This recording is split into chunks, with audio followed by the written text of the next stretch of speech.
Bittensor is this umbrella. It's this innovation incubator. And anyone, as I said, that has a challenge or an issue they want to solve, they can create this incentive mechanism and set up your own independent AI startup. It's capped to 128 startups at the moment. The cap will lift at some point, but they're really trying to squeeze the pressure in to get all the cylinders of the engine firing nicely. And if you believe in what Bittensor is doing now and the future of what it may come, or if there's one super subnet that just breaks out and becomes a unicorn, well, the way to get a piece of that upside in the easiest way is to buy the token called Tau. And then hopefully chart goes up or down, but it's an innovation incubator. And so Tau, because there's at the moment there's 128 independent AI startups, they all have their own token. So these are called subnets. So if Google has sub-companies, Bittensor has sub-networks, commonly known as subnets. And each subnet has its own token, a subnet token. And therefore, you've got 128 different tokens, which means you have the birth of a brand new market with all of its different intricacies. And so Tau is the S&P 500 of independent, distributed, decentralized AI startups. Bittensor is the next evolution of capitalism. You are incentivizing people to do useful work. We're going to have pretty much every industry having breakthroughs happening within Bittensor. Bittensor is very complicated, and so it's hard to onboard people, but it should be complicated because you're dealing with very complex human incentives. If you are the best, you get rewarded. It's nothing to do with where they are, what language they speak, what school they went to. If they're really talented at something, they can come to Bittensor and apply those talents. So much of crypto is based on hype and speculation. Bittensor leans itself towards provable on-chain value. There's a crypto element to it because that's how payments are processed, but that's like an efficiency thing more than like an exit thing. If AI is owned by these massive corporations who push their own agendas, I think it's really dangerous. So I think Bittensor is not like a nice to have, it's a must. And I think it's needed for humanity so that we've got AI that's built by people, for the people, owned by the people.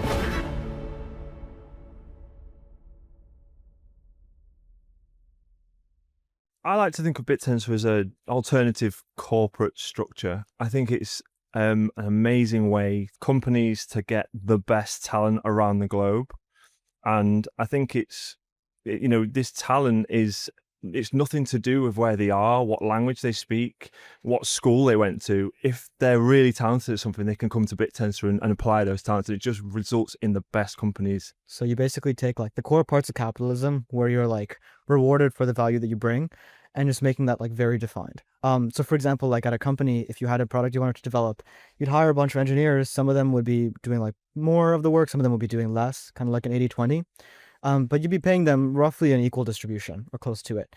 With Bittensor, you define basically like what it means for someone to have kind of pushed the progress forward, and you're only compensating for that. So it's basically taking like the same capital that you would have done, except mostly allocating it to the guys that are pushing forward progress the most, instead of just kind of like spreading it out.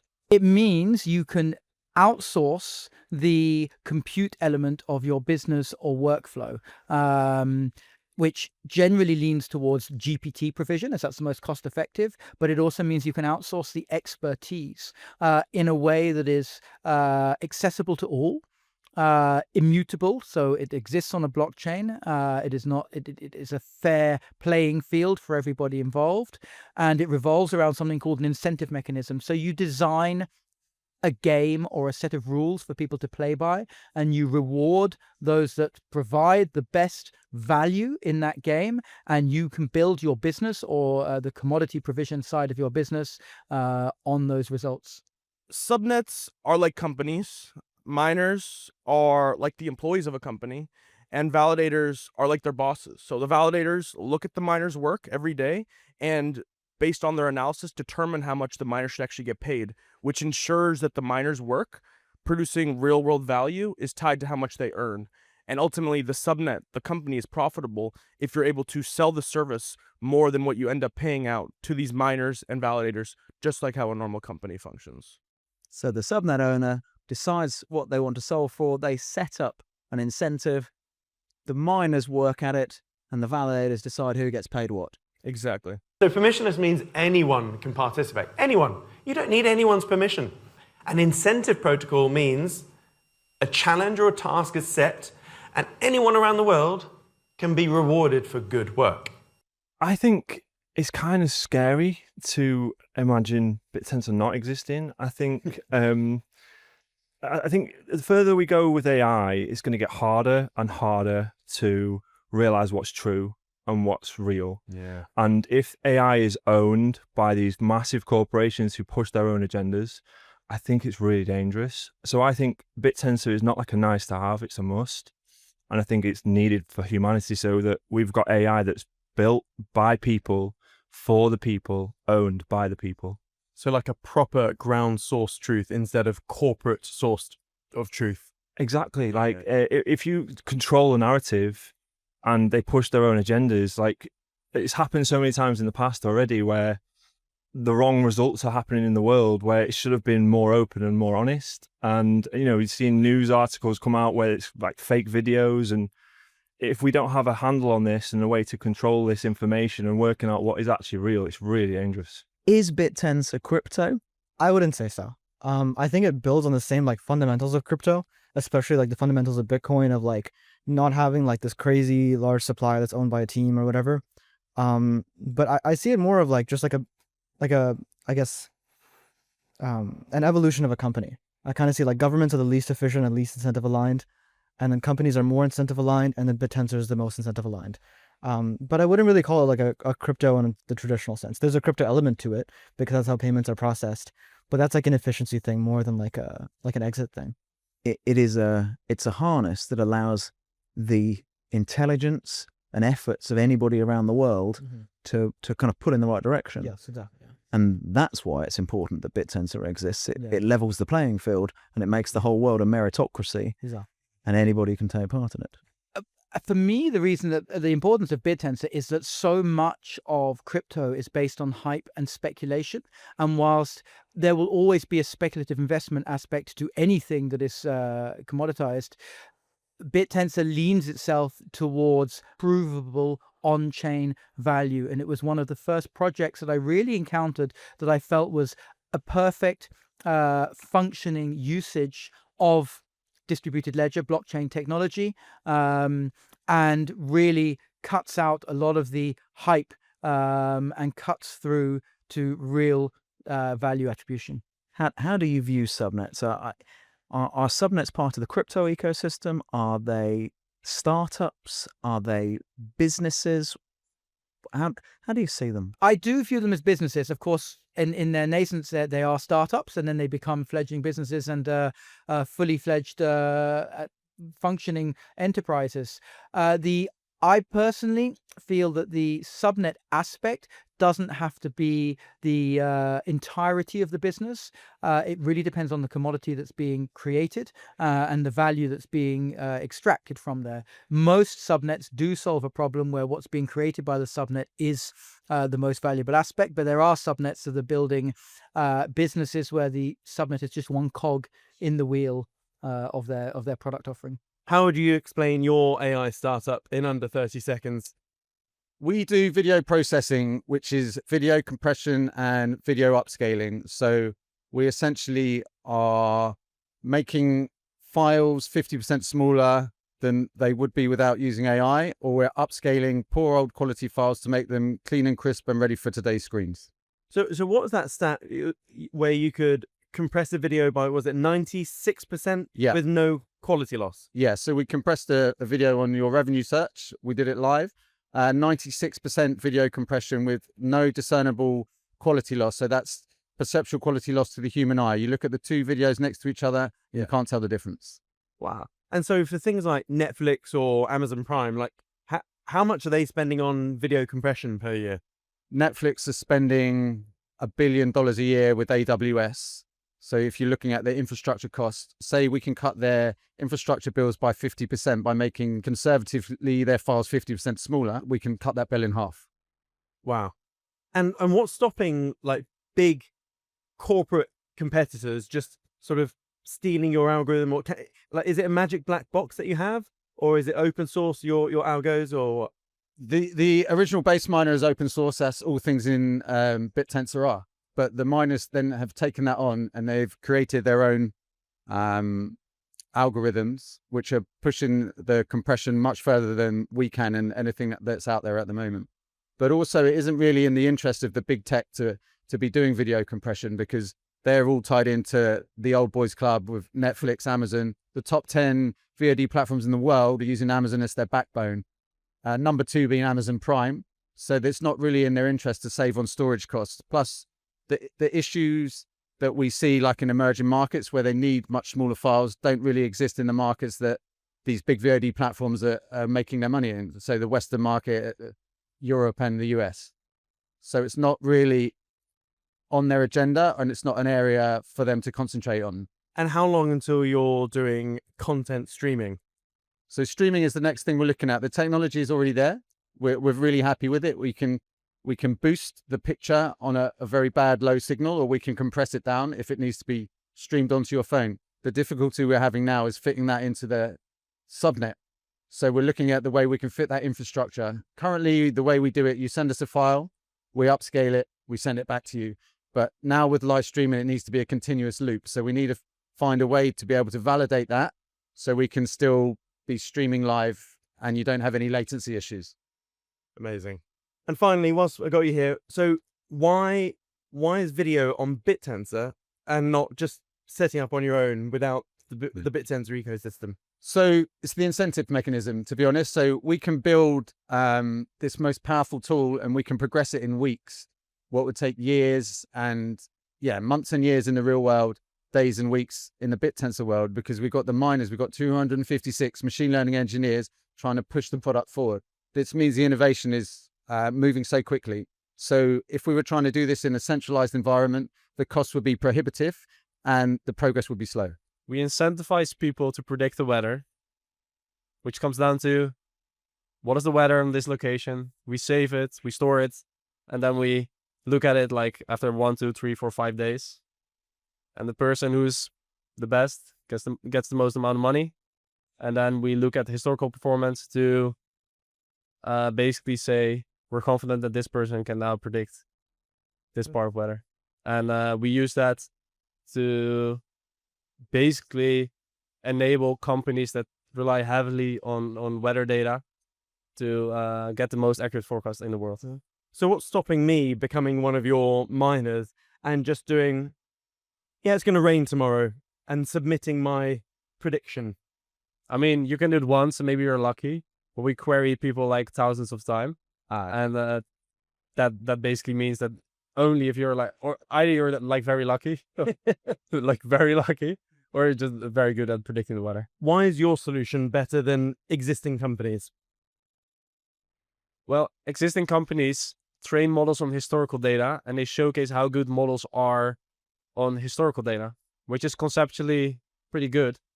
But if you then use that model to actually predict the weather of the future, the weather changes so quickly that it doesn't necessarily translate into being like the best model in the future if you have historical good performance.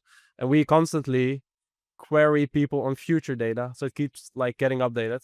And the idea is simple. If someone else were to do the same, they could have similar results, but we're the only one doing it, and that's why we're better. Okay.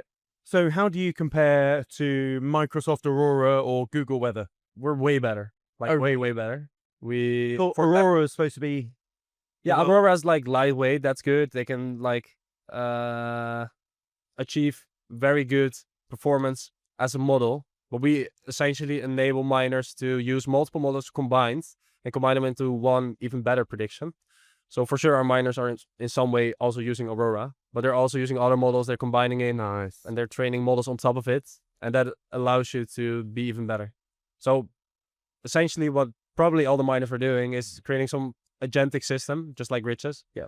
And maybe some small models themselves, and then combine it into like one crazy prediction model. Where will you make the most amount of revenue with your business? Selling the forecasts to companies that rely heavily on our data. Nice. So and who relies heavily on your forecasts? Like who would buy a lot of your forecasts? Yeah, so we're thinking about farmers, Think about commodity traders, so essentially people that want to predict the price of energy, and they become more and more dependent on the weather because we have more green energy every single day. Nice. And so it's a growing market. That's awesome. Yeah, that's why we try to focus on that. And yeah, there are so many businesses I can think of, but I try to keep those two to make it easy. So Bitcast is about content creation marketing, and we use AI to enable brands to connect with creators. Typically, it's a very time-intensive and expensive process, but through the use of AI, we're enabling brands to connect with hundreds, if not thousands, of content creators at the click of a button in all languages across the globe. And it's extremely powerful to get new audiences and get brand messaging out and raise awareness for whatever you want creators to talk about. Okay, so normally a company would have to individually reach out to influencers, etc.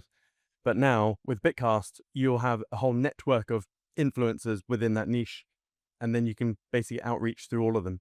Absolutely. So the way I like to think of it is we're building the platform so it's familiar to sort of if you're using Google Ads or Meta Ads, so you can load up your budget, you can launch campaigns within minutes, don't have to do all the outreach and speaking to all the individual creators. You can then see the results and you pay for results only, not on like promises from the creators. And then once you've run your campaign, you can look at the results and then you can fine tune and go again. So we're trying to build it in a very, very familiar way that advertisers understand already. But by utilizing creators, we're actually harnessing the most performant ad metrics that you can use within the industry in the world.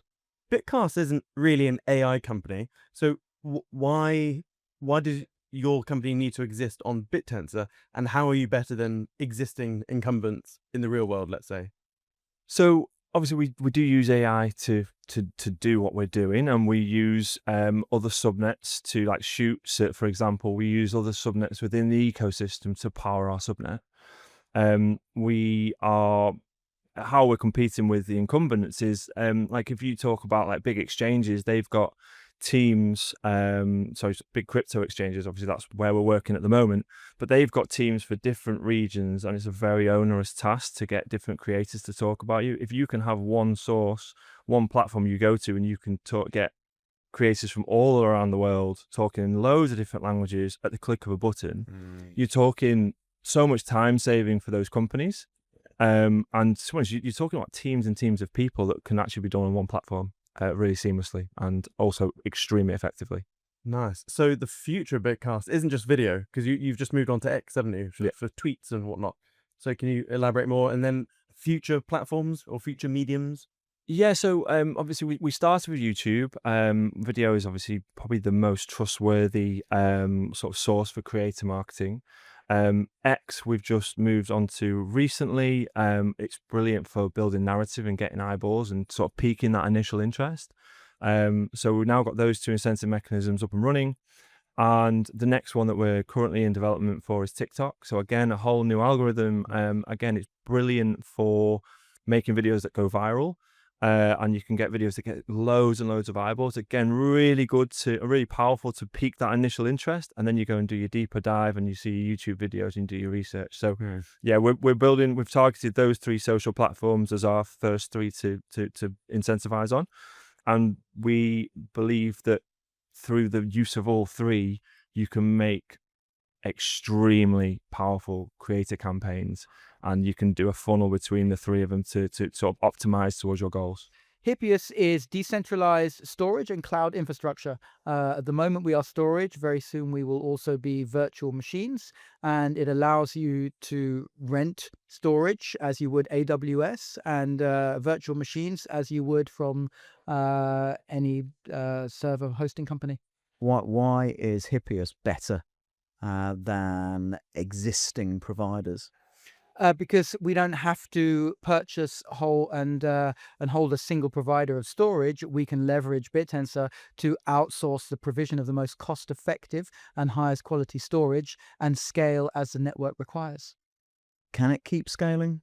Oh, it will definitely scale. We need to scale demand. The supply is absolutely there. There are data centers full of racks of storage that are ready to be provided. Our task is to then scale the demand through product and marketing. What's the most frustrating thing about Bittensor? The frustration are also positives. It can be difficult to build in an evolving, ever-changing network landscape, yet at the same time, we need that ever-changing, evolving network landscape to better because it's a young network. So we have to be prepared to always be thinking on our feet and evolving. We're like software engineers on Bittensor. So instead of hiring a software engineer to do your work, you describe what you want done as, like, for example, a product manager, and the AI agent builds it for you. And so what Ridges does is that we basically created a platform where instead of us building these AI agents that can code, we let anyone compete to build them. And whoever is kind of like pushing the most progress gets paid the most. And so we're basically releasing our first product now, where you can use this like live. You have like, if you have like some code and you have like a bug you want fixed or a new feature you want implemented, you can describe it and the agent will build it for you. It's a huge market, like one of the fastest growing markets out there right now. And it's like a very clear example of stuff that people want to use AI for. There's a lot of companies that are making a lot of money. It's like some of the fastest growing companies.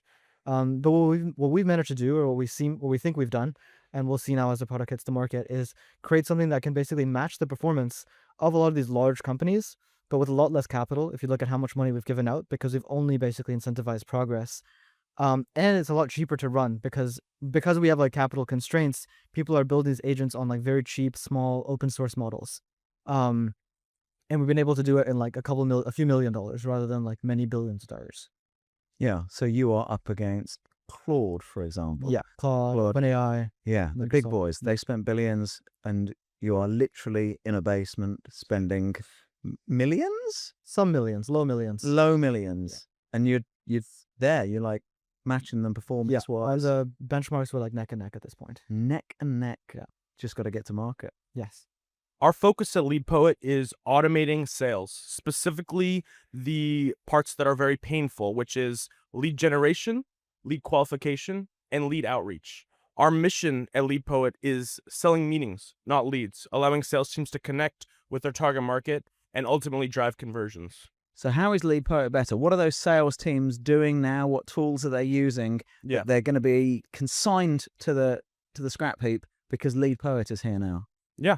LeadPoet has two primary competitive edges. The first is our laser focus on data quality. We ensure both when the leads come in our system and when they get productized, we ensure that the company is a legitimate company, the lead is an actual person that works at that company, and the email is a valid email that can receive actual outreach from these sales teams. And when we surface a lead to our target clients, we're ensuring they actually have buying intent for that target product or service that is being offered. So Resi, tell me what Resi does. So Resi is the end-to-end real estate technology infrastructure. So if we want to usher in this new age of real estate, and the way that I give a preface to that new age of real estate is you had a paper industry, right? The MLS was a book, right? Then it went to the MLS is online and things like Zillow and Airbnb came to be. Now you have it's being tokenized, but it's not being adopted. So Resi is the plumber and the plumbing company. Actually, no, Resi is not the plumber. Resi is the company that makes the piping for the plumbers to use, right? We make infrastructure for real estate technology companies to leverage. And this is like, you call it prop tech, but it's really on-chain prop tech. Yeah, it's applicable to the entire industry. And our first product to realize this, bring it all together is an on-chain appraisal powered by AI, where you don't have any one human being doing an appraisal, but you have a model. And then once you can appraise a property and validate the value of a property, then you go to the next step, which is inspections. But you need inspections to do appraisals, but you can use real world inspections in the meantime. Then we do inspections. Once we have inspections, now we can value a property and validate its condition and price it instantly. And then we move to title, right? So what we're doing is bringing it all together to provide end-to-end real estate infrastructure for technology companies, we are commoditizing the real estate transaction. Right? You've seen on Bittensor, the narrative is, oh, we're commoditizing cloud storage. Oh, we're commoditizing inference. We are commoditizing the ability to transact property in a permissionless and provable manner, which to me is something that I wake up like giddy to go and make real in the world, because it opens up young people to be able to buy homes. It opens up, your grandmother who needs money to fix her house or to put in a stairway for her wheelchair in her house, to afford that, to access her equity in a non-predatory or manner. So a lot of things that are good for the world open up because of Resi and the piping that we're giving to the plumbers of the world, which are real estate builders.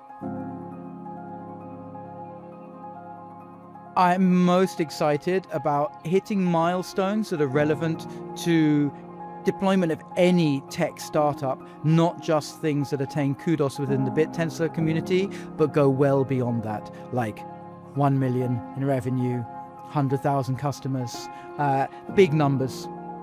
A good future for Bittensor will be emissions going to subnets that are really providing value to the network and creating real-world value where people demand their commodity, and that value flows back into Tau and ultimately the alpha for those subnets. Where Bittensor's going? What does the future look like for Bittensor? I think that like there's a lot of stuff that's coming together and a lot of infra work that's been done over the last few years. We're getting to the point where it's going to go into the mainstream, and I think it'll change the perception of Bittensor from a crypto to like an actual new way of running a company. I think we're getting close to the point now where companies are like getting mature, they're starting to go into the mainstream, they're getting a lot more products and revenue, and Bittensor itself is like evolving how it incentivizes the projects to like push for this. And I think that like we're going to see this soon, where like a lot of people will start using Bittensor companies as like household names. Maybe it's my culture, right? New Jersey, Italian, but like Bittensor really is like La Cosa Nostra. It's like this thing of ours. And I want to see it become the world's thing. I want everybody to be able to participate in it. I want the pie to grow. Like every time I talk to people, I'm like, how do we do an event? I was talking to Gavin from LeadPoet, and he's such a fun guy. And it's like, let's do an event in New York City together, right? We're all local to each other.